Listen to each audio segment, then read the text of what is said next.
right now. The river is way out.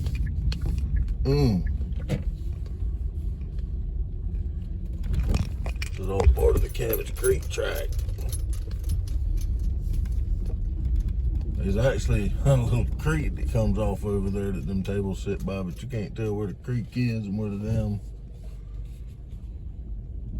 land is. And then here's your boat ramp. That river's high. If I could find somebody that knew how to do it, that river's deep. I got a video we did on a tape machine where we videoed it. A couple of my kids, my wife, and myself years ago walked this river when it was completely dry. We walked down it probably 2.5 miles. A long way. I got to figure out some way to get that changed over to a digital format. If you know anybody, let me know. That's another boat ramp. Most of the fishing done out of here.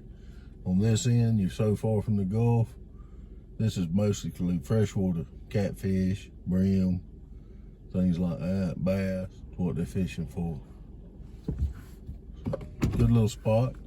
And normally where I showed you them picnic benches, let me back up. We'll just do a U-turn. Here in the safety of the gravel. That splits off over here. But normally, there's a little spot right over there on the other side of them tables. You can sit down and fish with your pole and walk. Like I say, now you can't tell where the river is and where the land is. I wouldn't be walking out there. Let me see if I can get you in there where that water's flowing. You look right about in the center of the screen.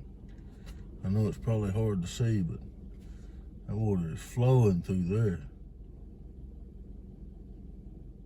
Anyhow, just another little spot here you can put your boat in and normally bank fish without a lot of effort.